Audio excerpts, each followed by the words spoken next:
तो अजीत दादा को अंतिम नमन, अंतिम विदाई। नम आंखों के साथ पूरा महाराष्ट्र आज अपने बारामती के राजा को अंतिम विदाई दे रहा है। कुछ ही पलों में तस्वीरें भी आएंगी जब अंतिम जो क्रिया है वो वहां पर शुरू हो जाएगी। बड़े पैमाने पर नेता वहां पर पहुंच चुके हैं। अमित शाह वहां पर कुछ ही पलों में आपको दिखाई दे जाएंगे।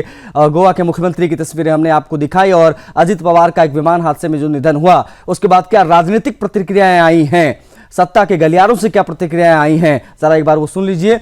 उसके बाद में हम हमारे संवाददाता की तरफ भी बढ़ेंगे। मतलब ये ऐसी चीज है कि ये टाइम नहीं है राजनीति का। एक्चुअली जो आए वो अभी अंतिम जांच के तौर पे बाहर आएगा, लेकिन ये बहुत बड़ा हादसा और सदमा है सभी लोगों को। जैसे कि किसान है, मजदूर है, औद्योगिक जो हमारा वसाहत है, वो सब लोगों को बहुत बड़ा एक झटका है।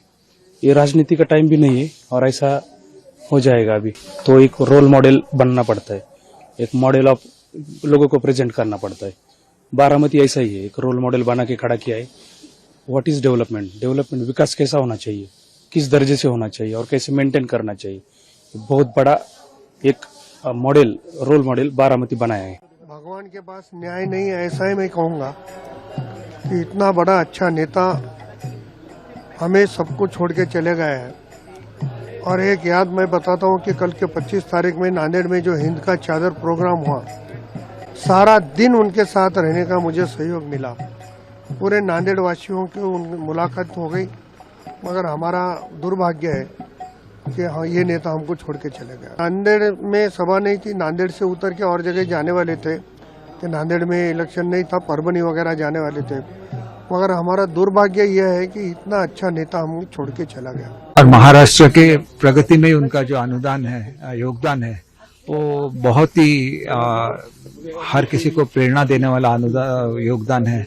और महाराष्ट्र की जो राजनीति है वो कोऑपरेटिव पे डिपेंड रहती है। तो कोऑपरेटिव में भी बहुत सारा काम अजीत दादा ने किया और पवार साहब के बाद कोऑपरेटिव सेक्टर को उन्होंने लीड किया और वही एनसीबी का बेस भी महाराष्ट्र में है। आपने दादा के साथ काम किया है, क्या उनका ऐसा था जो आपको लाइफ टाइम याद रहेगा? कौन सी बात थी जब उनको लाइफ टाइम याद रहने वाली? उनकी जो डिसिप्लिन है वो हमेशा याद रहेगी। और he was very punctual. At the same time he used to like cleanliness and then his command over the administration, which is something that everybody will have to learn. आज दादा गए हैं, कितना बड़ा नुकसान है महाराष्ट्र? बहुत बड़ा नुकसान हमारे स्टेट का है और उसको भर पाना बहुत मुश्किल है।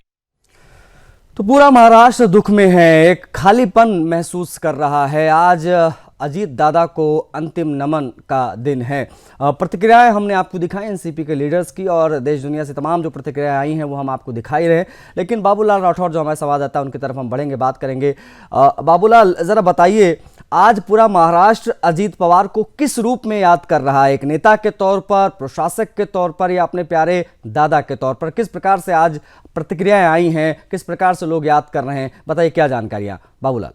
लेकिन निश्चित तौर पर अपने प्यारे दादा के नाम पर ही आज पूरा महाराष्ट्र उनको याद कर रहा है। कल से उनके तमाम कार्यकर्ता, उनके चाहने वाले सभी बहुत भावुक है, रो रो कर उनका बुरा हाल है। कल सुबह जब ये खबर सामने आई थी कि विमान हादसे में अजीत पवार जो डिप्टी सीएम है उनका निधन हो गया, उसके बाद लगातार पूरे महाराष्ट्र में उनके जितने भी कार्यकर्ता है, उनके चाहने वाले, उनका रो रो कर बहुत बुरा हाल है। क्योंकि अजीत दादा जमीन से जुड़े हुए एक नेता थे, जनता से जुड़े हुए नेता थे और कार्यकर्ताओं को अजीत दादा कभी नाराज नहीं करते थे।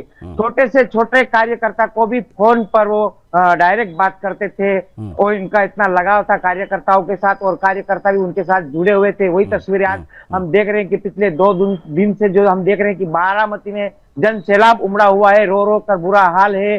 परत फिर आओ, फिर से आओ, अजीत दादा फिर से आओ, अजीत दादा तुम अमर रहे, इस तरह के वहां पर नारेबाजी लगाई की जा रही है। और पूरे महाराष्ट्र में यही हाल है। बीड़ के वो पालक मंत्री थे, बीड़ कल से पूरा शहर बंद किया हुआ है। वहाँ के कार्यकर्ता भी रो रहे, वहाँ के उनके नेता मंत्री भी रो रहे और आज उनके अंतिम दर्शन के लिए तमाम महाराष्ट्र के दिग्गज नेता मंत्री बारामती पहुंचे हुए हैं। क्योंकि 12 बजे उनका जो है अंतिम क्रिया होगी और उसके लिए देश के गृह मंत्री अमित शाह भी बारामती पहुंच चुके हैं। लेकिन छोटे से छोटे कार्यकर्ता और हम लाड़की बहनों की बात करें तो लाड़की बहनों के आंखों में भी कल से आंसू है।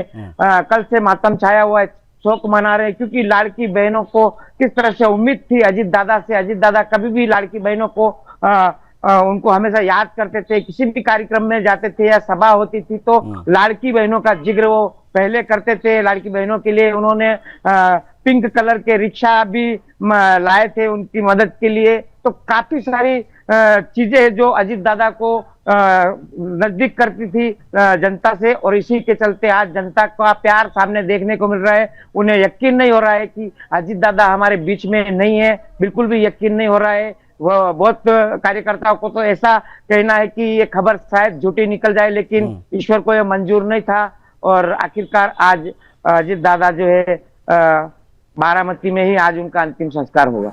बाबूलाल, बारामती में जो जनसैलाब हमने देखा वो अपने आप में बताने के लिए काफ़ी है कि किस कद के नेता थे और किस प्रकार के नेता लोगों ने खो दिया, क्योंकि आमतौर पर आज के समय में ऐसे नेता नहीं मिलते हैं जो फील्ड पर नजर आए। क्या ये कहना सही होगा आज के परिदृश्य में उनको याद करते हुए बाबूलाल कि वो फाइलों से ज्यादा फील्ड पर भरोसा करते थे, वो फील्ड कमांडर थे, वो फील्ड में रहना पसंद करते थे और तत्काल समस्याओं का हल करना पसंद करते थे। शायद इसीलिए आज लोग उस खालीपन को महसूस कर, उनको पता है कि उन्होंने क्या खो दिया। एक छोटा आम कार्यकर्ता भी अगर उनके पास फोन लगाता था तो वो फोन खुद उठाते थे। ये अपने आप में एक बहुत बड़ी पहचान थी उनकी।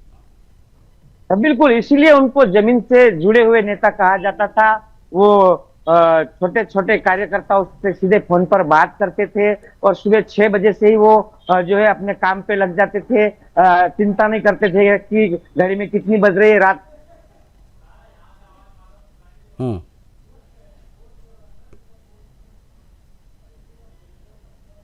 कुछ टेक्निकल एरर है, आवाज़ डिस्कनेक्ट हो गई है बाबूलाल की। वो अपनी बात रख रहे थे, बता रहे थे कि किस प्रकार के, लेकिन ये तैयारियां जो वहाँ पर हो रही हैं वो हम आपको दिखा रहे हैं। साथ साथ में आज भावभीनी श्रद्धांजलि पूरा देश दे रहा है। 3 दिनों का शोक जो है वो घोषित है और ये जो तैयारियां हैं वो हम आपको दिखा रहे हैं किस प्रकार से यहाँ पर लोगों का हुजूम उमड़ा हुआ है, जनसैलाब उमड़ा हुआ है अजीत दादा को अंतिम विदाई देने के लिए। अंतिम यात्रा, अंतिम विदाई और अंतिम दर्शन का ये समय है। इसकी तमाम अपडेट्स हम आप तक पहुँचाते रहेंगे।